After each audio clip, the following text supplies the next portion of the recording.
मन के पास एक बड़ा प्यारा हथियार है, और जिस दिन तुमने उस हथियार को अपने हाथ में लेकर पलटवार कर दिया, मन खत्म। हमारी माता जी कहती जब तुम्हारे मैं वीडियो देखती हूं तो मुझको बहुत हंसी आती है। इज्जत भिखमंगों की होती है, गरीबों की। गरीब आदमी क्या कहता है, भैया पैसा नहीं कमाएं लेकिन इज्जत बहुत कमाएं। लुंगी के नीचे कच्छा नहीं पहने हो। इसीलिए मैं बार बार तुमसे कहता हूं कि पढ़ के कोई महान नहीं हुआ। सारे साइंटिस्टों के बारे में पढ़ो, देखो जितने लोग तैयारी करते हैं आईएएस की, उसमें 90% लोग सिर्फ इसलिए फेल होते हैं, जैसे आज तुम्हारे ऊपर हंसते हैं ऐसे मेरे ऊपर हंसते थे, तो कुछ नहीं कर पाओगे।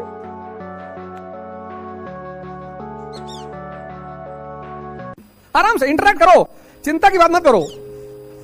तब तुम्हें पता चलेगा, जब तुम इंटरेक्शन करते हो ना, तो तुम्हें पता चलता है कि यार मेरी गलती कहां थी। मेहनत करने से कुछ नहीं होता। कभी रिक्शे वाले को जाके देखो, हाँ, उसको जो फायदा होता है रिक्शे वाले को, उसको एहसास नहीं होता कि मुझे फायदा क्या हो रहा है। अभी मैं कंपनी गार्डन में टहल रहा था और 12 बजे से टहल रहा था। एक लड़का है मेरे पास, कहा कि मैं क्या सोच रहा था कि बताओ इतनी धूप में 4 लोग टहल रहे हैं, कल खाना खूब खा लिया, मिठाई खा लिया करीब 1.5 किलो। मिठाई नहीं छूट सकती, मिठाई ही खानी है जीवन में। और मीठा खाने का एक नियम है, 1 किलो मिठाई मतलब 10 किलोमीटर की दौड़। और कल दौड़े ही नहीं तो वो सारा मीठा जो है कन्वर्ट ही नहीं हो पाया। तो आज चला है 12 बजे कंपनी गार्डन, तो हमें 2 सीन पैरेलल चल रही थी।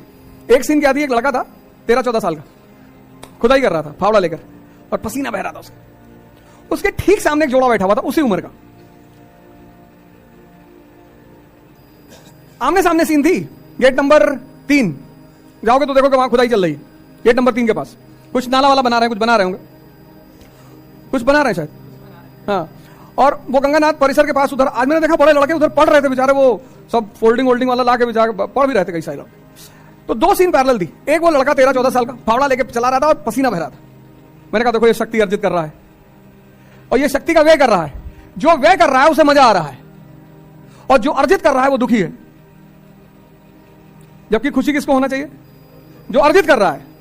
तो 13-14 साल का लड़का फावड़ा चला रहा, पसीना बह रहा, शक्ति पैदा हो रही है।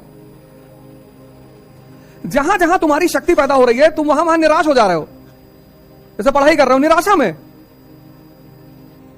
तुम पढ़ाई कर रहे हो निराशा में, तुम करो साहब हमको पढ़ने का मन नहीं है, तब करोगे क्या?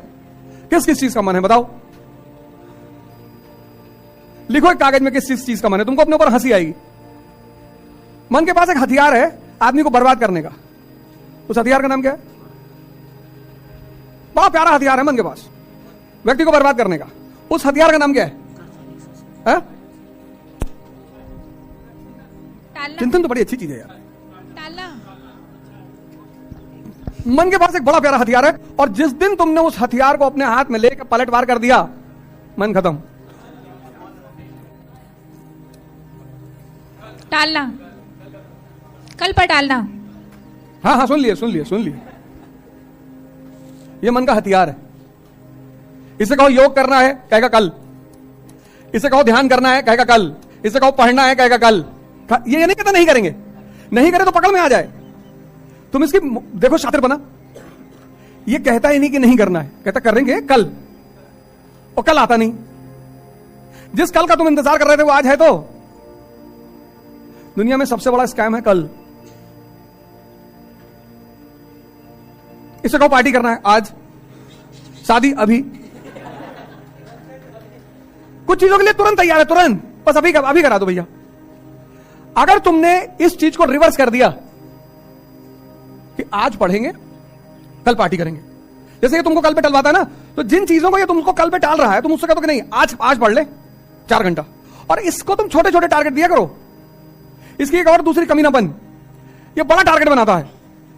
कहता कल जो है सुबह 8 बजे से 12 तो कम है, कहेगा सुबह 8 बजे से 7-8 बजे रात तक तो खींच देंगे, पढ़ेंगे नहीं, खींच देंगे। और इतना तुम्हें अंदर से उत्साहित रखेगा कि कल सब तुम्हारा खत्म करवा देगा। और जो सुबह 8 बजे का कहेगा बारिश हो रही, गेहूं फसल खराब हो गई, किसान बेचारे परेशान है। तुम्हारा भोजन बहुत संतुलित होना चाहिए, भोजन पर बड़ी निगाह रखनी चाहिए। धर्म का पालन करना चाहिए। हमारी माता जी कहती हैं कि जब तुम्हारे मैं वीडियो देखती हूं तो मुझको बहुत हंसी आती है। बचपन से देखा है ना, लेकिन आज वो चीजें इतना काम आ रही हैं, इतनी कोई डरा नहीं पा रहा है। इतना कांड कर भाई, टीचर, डॉक्टर, वकील, इन तीनों में से तीनों का क्या बिगाड़ दो? मानसिक संतुलन खत्म। मैं भैया परसों शाम को बैठा था, एक साहब का फोन आया, अरे बोले गजब हो गया। मैंने कहा वर्ल्ड वॉर शुरू कर रहे हैं, हमेशा मजाक के मूड में रहते हो। अरे मैंने कहा क्या हुआ? अरे बोले तुम्हारा फेसबुक पेज है। मैंने कहा मेरा तो 10-20 हजार है। एक पेज पे गंदी गंदी तस्वीरें लगी हैं। गंदी तस्वीरें? मैं सोचा गोबर ओबर का तस्वीर डाल दिए होंगे साले, वही गंदी हुआ। मैंने कहा लिंक भेजो, लिंक भेजा तो देखा नग्न तस्वीरें थी उसमें। मैंने कहा तुम गलत बोले, नग्न तस्वीरें हैं। अरे गंदी नहीं है? मार देंगे मुक्का के, बड़ा हाहाकार मचा। अरे कितनी बेइज्जती हो रही। मैं कौन सा मुगल फैमिली से हूं कि मेरी इज्जत है? इज्जत भिखमंगों की होती है, गरीबों की। गरीब आदमी क्या कहता है? भैया पैसा नहीं कमाएं लेकिन इज्जत बहुत कमाएं। लुंगी के नीचे कच्छा नहीं पहने हो। कभी जिंदगी में फालतू चीजों के चक्कर में मत पड़ना।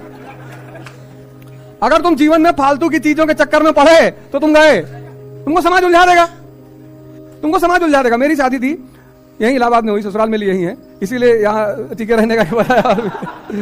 पर मैं जाता नहीं कभी।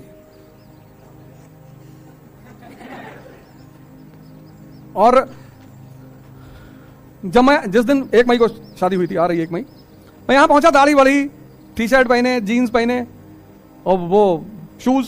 तुम्हारे एक सीनियर थे, कहीं भैया तुम्हारी शादी है आज। हमने कहा तो? अरे बोले दाढ़ी वाली तो बढ़वा लो यार।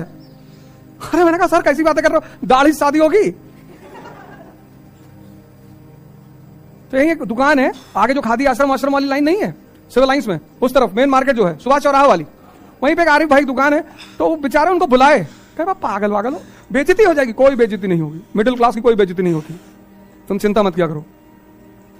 ये जो शाही वर्ग है ना, ये हम लोग को 2-3 बातों पे डराता है, कहता तुम्हारी इज्जत चली जाएगी। गई है ही नहीं, ये तुमको इन सब चीजों से बांध लेगा, डराएगा तुमको, जेल चले जाओगे। हाँ तो इतने राजनेता जेल गए, किसी की इज्जत गई?